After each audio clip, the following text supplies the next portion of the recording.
Antes que o Brasil tivesse nome, antes que houvesse reis, leis ou fronteiras, o oceano já guardava um segredo sombrio. Das águas calmas do Atlântico viriam não apenas especiarias e promessas de riqueza, mas também o peso das correntes, o cheiro de medo e o som abafado do desespero.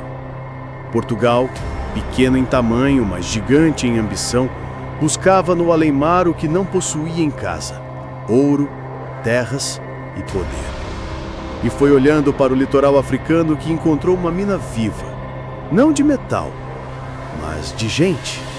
Homens, mulheres e crianças começaram a ser arrancados de seus reinos, vendidos em feiras e portos como se fossem objetos. Em cada negociação, uma vida era trocada por barris de vinho, tecidos baratos ou armas enferrujadas. O corpo negro passou a ter preço, e o valor de uma alma se media em moedas. Os navios negreiros partiam cheios, silenciosos. O mar era o primeiro a testemunhar o horror. Nos porões escuros, o ar era quase inexistente. A madeira úmida se misturava ao cheiro de sangue, urina e sal. Homens acorrentados lado a lado, sem espaço para se mover. Crianças choravam até perder a voz. Mulheres eram violentadas sob o som das ondas. Cada batida contra o casco parecia um aviso: vocês nunca mais verão suas terras. Alguns preferiam se lançar ao mar, acreditando que o oceano os levaria de volta para casa. E o mar, silencioso e profundo, foi se tornando cemitério e cúmplice. Os que sobreviviam à travessia chegavam ao litoral brasileiro. Corpos enfraquecidos, espíritos despedaçados. Não havia alegria ao avistar a terra. Havia apenas medo.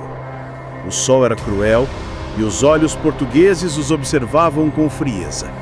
Ali, naquele momento, nascia uma das maiores engrenagens de exploração da história. O Brasil seria construído sobre as costas de homens que jamais escolheram estar aqui. As vilas litorâneas logo se tornaram mercados de dor. Praças que um dia serviriam à fé e ao comércio comum, agora eram palcos de leilões humanos. Homens eram medidos como bois, avaliados pela força. Mulheres eram examinadas em silêncio, vistas não como pessoas, mas como futuras reprodutoras de mais escravos.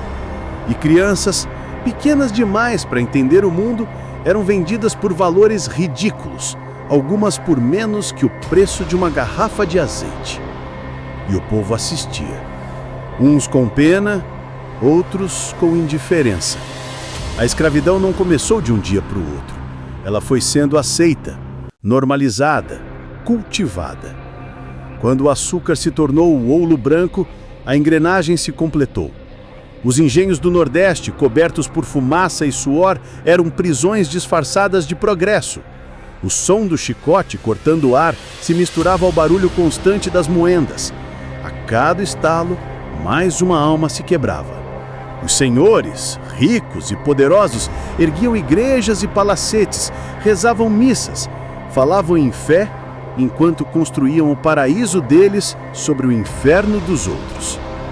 E você? Já se perguntou quantas vidas foram esmagadas para erguer o país onde pisa? Quantas lágrimas regaram o mesmo solo onde hoje há risos e festas? Enquanto o corpo era escravizado, a fé era usada como corrente invisível. Padres batizavam os recém-chegados, dizendo que assim estariam salvando suas almas. Mas era uma fé que servia à obediência, não à libertação. É vontade de Deus, diziam. E assim, o medo da morte foi substituído pelo medo do pecado. O cativeiro espiritual era tão cruel quanto o das correntes de ferro. Mas mesmo na escuridão das senzalas, algo resistia. Nos cantos baixos da noite surgiam cânticos, batidas de tambores improvisados, línguas africanas misturadas ao português forçado. Era a alma tentando se lembrar de quem era. Era a resistência nascendo em segredo. Das fugas surgiram os quilombos, refúgios de liberdade escondidos no coração das matas. Homens e mulheres fugidos criavam novas comunidades onde o tambor voltava a bater.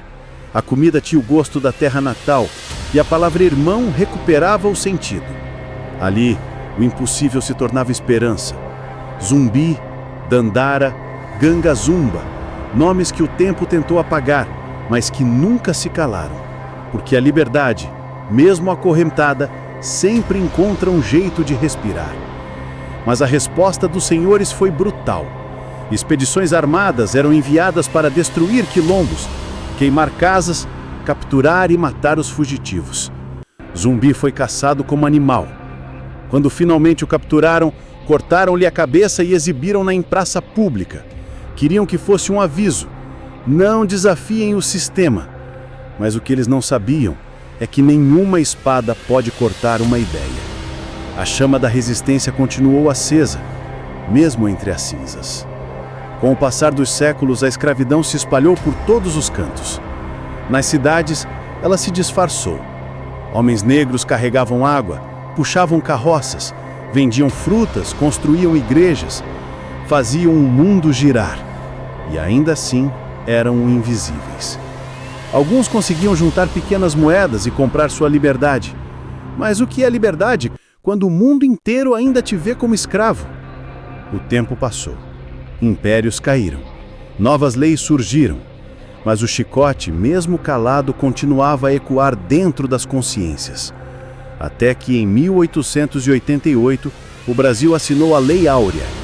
Foi o fim oficial da escravidão. Mas o que parecia libertação era apenas abandono. Os que foram libertos não receberam terra, nem casa, nem salário. Foram jogados nas ruas, deixados à própria sorte. Muitos voltaram a trabalhar nas mesmas fazendas, agora livres, mas sobre as mesmas correntes invisíveis de miséria e dependência. A liberdade chegou tarde e vazia.